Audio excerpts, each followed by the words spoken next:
આ રસનો આલય છે, જેમાં ઠળિયા નથી, છોલા નથી, માત્ર રસ જ રસ છે। રસો વહી સહજ,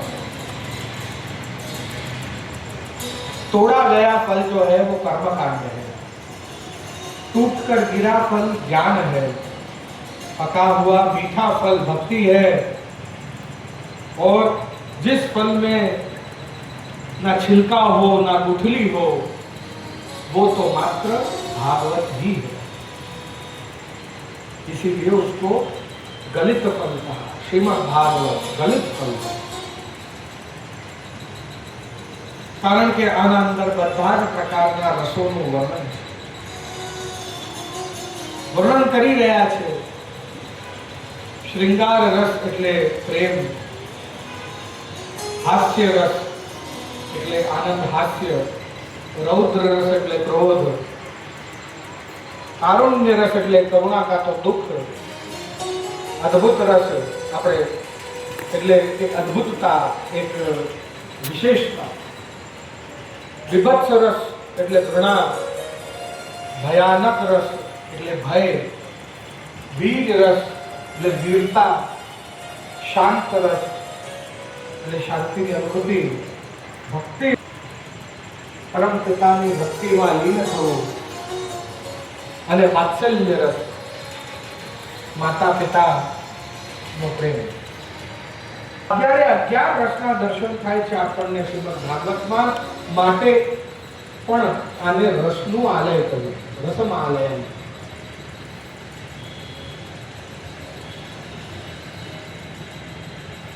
જ્યાં બરફ જ બરફ હોય તેને હિમાલય, बर्फ ही बर्फ है, हिमालय हिमालय। जहां रस ही रस है वो रसालय, यहाँ रस के अलावा कुछ है ही नहीं। लाडुओ हो ना, उसको ऊपर से खाओ, नीचे से खाओ, साइड में जहां से खाओ मिठाई है, रस ही रस है। नैमिषारण्यમાં કથા યજ્ઞ સત્ર જ રાખ્યું છે। બીજા અધ્યાયમાં પ્રવેશ કરતા વર્ણન મળે છે। शौनक आदि ऋषिओ प्रश्न કરી રહ્યા છે सूतजीને। પહેલો પ્રશ્ન કર્યો, આ મનુષ્યનું કલ્યાણ કેવી રીતે થાય? બીજો પ્રશ્ન કર્યો, સર્વશાસ્ત્રોનો સાર કયો? ત્રીજો પ્રશ્ન કર્યો, ભગવાન કયા કયા અવતાર લીધા છે? ચોથો પ્રશ્ન કર્યો, આ પ્રભુએ કૃષ્ણ અવતારનો હેતુ શું? કૃષ્ણ અવતાર લીધો એની પાછળનું કારણ શું? પાંચમો પ્રશ્ન કર્યો, પ્રભુની વિવિધ લીલાઓ કઈ કઈ છે? અને છઠ્ઠો પ્રશ્ન કર્યો કે જ્યારે પ્રભુ નિજધામ પધાર્યા ત્યારે આ પૃથ્વી ઉપર ધર્મ કોની શરણમાં ગયો? કોણે રક્ષા કરી ધર્મની? આપ જાણો છો, ભગવાન જ્યારે આ ભૂતલ પરથી પ્રભાસ એટલે મથરા, વ્રજમાંથી મથરા, મથરાથી દ્વારકા, દ્વારકાથી પ્રભાસ, અને પ્રભાસથી જ્યારે સ્વધામ પધારી ગયા પછી ધર્મની રક્ષા કોણે કરી? ધર્મ કોની શરણે ગયો હતો? યાદ છે આપને? ભાગવત શ્રવણ કરી છે ને? 1-2 વખત, 3 વખત, 4 વખત? ભક્તિને સામે કલયુગ એક બળદ ઉપર બેસીને આવ્યો હતો, ખ્યાલ છે? એ બળદને કેટલા પગ છે?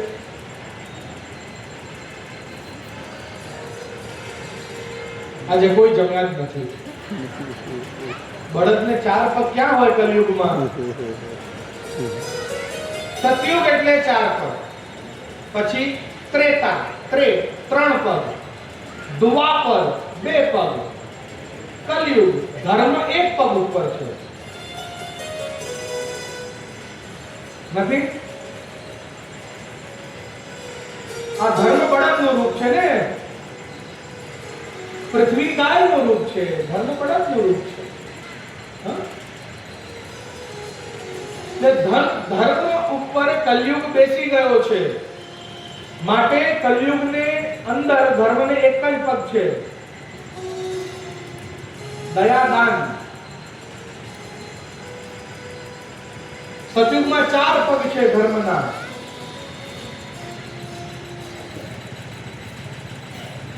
અહીંયા કારણ કે એક જ પગ રહી ગયો છે અને કલયુગ આવી ગયો છે, માટે ધર્મ પરીક્ષિત પાસે આવ્યો, પરીક્ષિતના શરણે આવ્યો કે પરીક્ષિત, અત્યારે તું જ એકલો એવો છે કે જેને સાક્ષાત્કાર થયો છે પરબ્રહ્મ પરમાત્માનો, ગર્ભની અંદર જ તારી રક્ષા કરી છે પ્રભુ,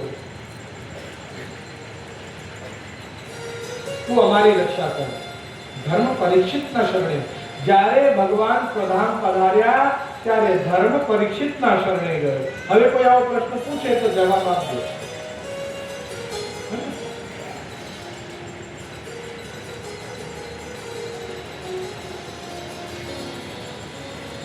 સત્ય, તપ, દયા, દાન ને પવિત્રતા,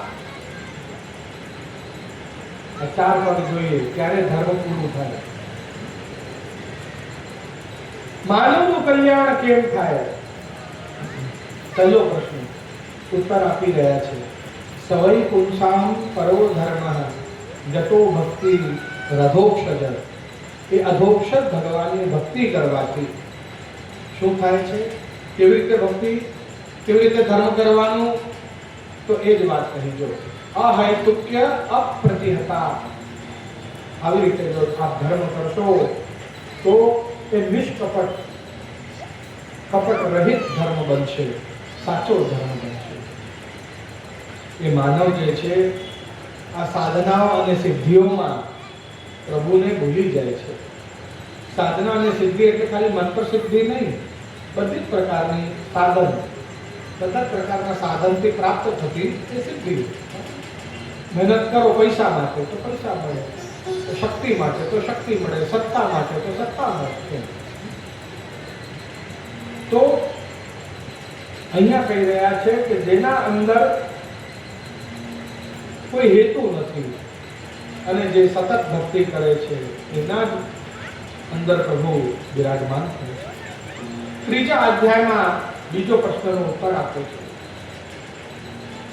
કહે છે ભગવાનના અવતારો એ કયા કયા?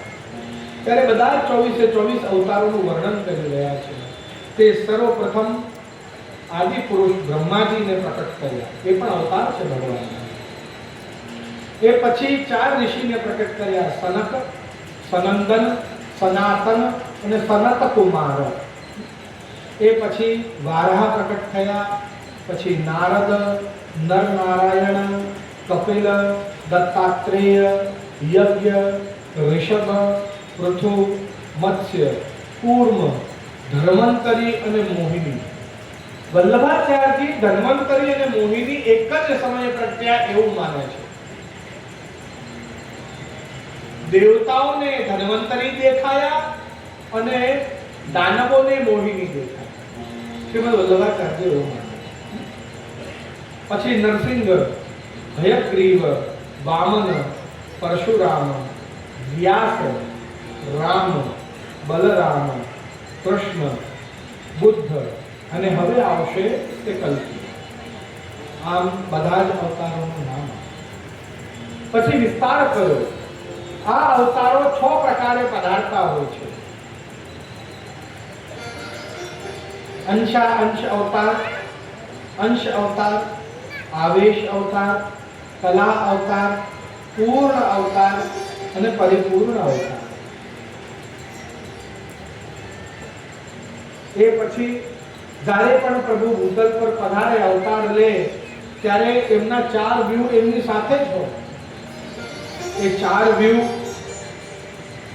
એમાંથી વાસુદેવ વ્યૂહ જે છે એ શ્યામ વર્ણ છે, ધર્મ કાર્ય કરે છે. સંકર્ષણ વ્યૂહ છે, પ્રકૃતિ રૂપ છે. પ્રદ્યુમ્ન વ્યૂહ છે એ મન રૂપ છે. અને અનિરુદ્ધ જે છે એ અહંકાર રૂપ છે, સર્જન આદિનું કાર્ય કરે છે.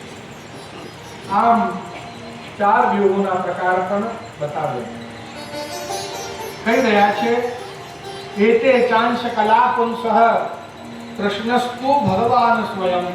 કિંતુ આ બધા જ પ્રકારના અવતાર લેનારા કૃષ્ણ તો પોતે અવતારી ભગવાન સ્વયં છે. એ અવતાર નથી, એ પોતે અવતારી અહીંયા અવતૃત થઈ ગયો, અહીંયા અવતાર લીધો, પોતે છે, સ્વયં છે.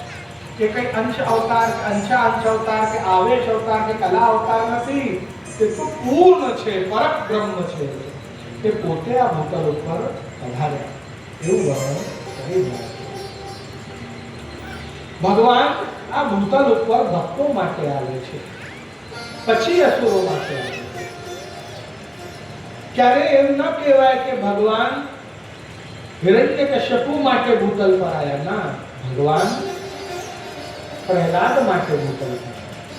ક્યારે એવું ન કહેવાય કે ભગવાન કંસ માટે ભૂતલ પર આવ્યા. ભગવાન યશોદા, નંદ બાબા, ગ્વાલ બાલ ગોપીઓ માટે ભૂતલ પર આવ્યા, પછી કંસ માટે. એવું ન કહેવાય કે ભગવાન રાવણ માટે ભૂતલ પર આવ્યા, પહેલા દશરથ માટે, જાનકી માટે, સીતા મૈયા માટે ભૂતલ પર આવ્યા.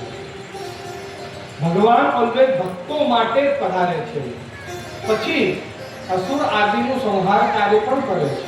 એ એમની પ્રાયોરિટી નથી, એ પ્રાઇમરી કાર્ય નથી એમનું, એ સેકન્ડરી કાર્ય છે. પ્રાઇમરી કાર્ય છે ભક્તોને પોષણ આપવું. यदा यदा हि धर्मस्य ग्लानिर्भवति भारत अभ्युत्थान धर्मस्य तदात्मानं सृजाम्यहम्. હું ભૂતલ ઉપર પધારું છું કોના માટે? તો કોઈ પવિત્રાણાય સાધુનામ, પછી વિનાશાય ચ દુષ્કૃતામ, પછી ધર્મ સંસ્થાપનાથાય સંભવામી યુગે. હું મારા પવિત્ર ભક્તો માટે પહેલા આવું છું, પછી આ મારી પૃથ્વી બિચારી દુખી થઈ છે, મેલી થઈ છે, તો એને પણ સાફ કરી દઉં છું અસુરોને. પણ પહેલા તો મારા ભક્તો માટે આવું. પવિત્રાણાય સાધુનામ.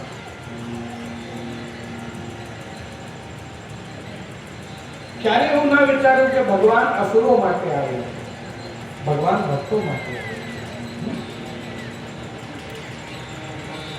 અહીંયા આ બધા પ્રકારનું વર્ણન કર્યા પછી અવતૃ ધાતુથી અવતાર શબ્દ થાય, ભક્તોને પોષણ આપવા માટે, પૃથ્વીનો ભાર હળવું કરવા માટે પ્રભુ ભૂતલ પર પધાર્યા. ત્રીજો પ્રશ્નનો ઉત્તર આપ્યો. પ્રભુની વિવિધ લીલાઓ કઈ કઈ છે? કઈ રહ્યા છે? सवेद धातु पदवी परस्या. अरे प्रभु की लीलाएं तो इतनी अद्भुत है कि उसको कोई साधारण उसको समझ नहीं पाएगा. उसके लिए भगवत कृपा चाहिए उसकी लीलाओं को समझने के लिए. અને વિસ્તારમાં એમની જે 10 લીલાઓ છે એનું વર્ણન કરે છે. એ આગળ હું વર્ણન કરીશ ડિટેલમાં, એટલે અહીંયા કરતો નથી. હમણાં થોડીક વાર પછી આગળ આવશું. સ્થાન, પોષણ, ઈશાનું કથા, 10 લીલાઓ છે ને, આગળ હમણાં ડિટેલમાં વર્ણન કરીશ. ભગવાનની લીલા કેવી છે? જેમ ગીતામાં ભગવાને કહ્યું ને, મામે વય પ્રપદ્યન્તે માયા में ताम तरन्ते. मेरी माया को यदि पार लगाना चाहते हो तुम, मेरी माया से मैं नहीं डूब कर और अपने ये भवसागर को जो पार करना चाहते हो तो मेरी शरण में मामे वय प्रपद्यन्ते. जैसे एक मछुआरा होता है, वो नाव में खड़ा होकर और जाल को फेंकता है. अब कुछ मछलियां होती हैं वो उस मछुआरे से डर जाती हैं तो दूर भागती है. भूल जाती है कि ये जो जाल है वो इतना बड़ा है कि हम इतना दूर नहीं जा पाएंगे, वहां तक ये जाल पहुंचा हुआ है, उसमें फंस जाते हैं. कुछ मछलियां होती हैं वो चतुर होती हैं, वो नाव के नीचे आ जाती हैं, है ना, वो सारी बच जाती है. भगवान जब माया का जाल फैलाते हैं कि देख यहाँ कितना पैसा है, तू यहाँ भाग, देख इस समय तेरे पुत्र को तेरी जरूरत है, यहाँ भाग, देख यहाँ कितनी विद्या, कितना अच्छा ज्ञान है, यहाँ भाग. आम करी કરીને આપણને બધે ભગાડે માયાના જાલમાં, અને આપણે દૂર ભાગીએ પ્રભુથી, અને આપણે બધા એમાં જ ફસાયેલા રહીએ. અને આપણને ખબર નથી પડતી કે આના કરતા ઊંચો સુખ છે આપણને એમાં જ સુખ લાગે છે। અને कुछ मछली होती है ना, वो शरण में आ जाती है, वो जाल में नहीं फंसती, वो नाव के नीचे शरण में आ गई। तो मामे वह प्रपद्यते माया में काम करते थे, वो मेरी माया को कर जाता है, मेरी लीला तो उसकी। श्रीमद् वल्लभाचार्य जी पर खूब सुंदर बात कही। यदा बहिर्मुखारूढ़ भविष्यत कथंचन तदा काल प्रवाहस्ता गेहचित्ता देवोगी सर्वथा भक्षिष्यन्ति युष्मानित मतिर्मम। એવું મારું માનવું છે। વલ્લભાચાર્યજીને આપ જોજો, ક્યારે પોતાના વિચાર એમને ફોર્સફુલી કોઈના પર થોપ્યા જ નથી। શ્રી કૃષ્ણ શરણમ મમ વદત વિરેવ સતતમ સ્થેયમિત્યેવ મે મતિ ઇતિ મે મતિ। એવું મારું માનવું છે। જો તમે સતત શ્રી કૃષ્ણ શરણમમાં બોલશો તો તમારું ભલું થશે, પછી કરવું ના કરવું તમારું, એવું મારું માનવું છે। જો ઘણી બધી જગ્યા આપ જોજો, શ્રીમદ વલ્લભાચાર્યજીએ આવો જ વાક્ય પાસ કર્યો છે। બહુ જ મોટી વાત છે। બધું બતાયા પછી પણ એ માર્ગને ચૂઝ કરવાની ફ્રીડમ આપવી બહુ મોટી વાત છે। આજે જેમ આપણે કોઈ બાળકને એમ કહીએ છે કે તારે સાયન્સ લેવું છે, મેથ્સ લેવું છે, કોમર્સ લેવું છે, આર્ટ્સ લેવું છે, તું ચૂઝ કર, એમ એને કયો ધર્મ સ્વીકારવો એની છૂટ એને હોવી જોઈએ, એની ફ્રીડમ એને હોવી જોઈએ। કેમ નહીં? એનો અધિકાર છે કે એને કયા માર્ગ પર ચાલવું છે।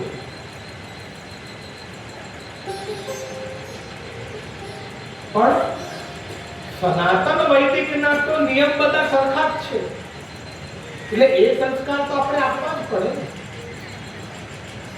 એ તો આપણે આપવા જ પડે।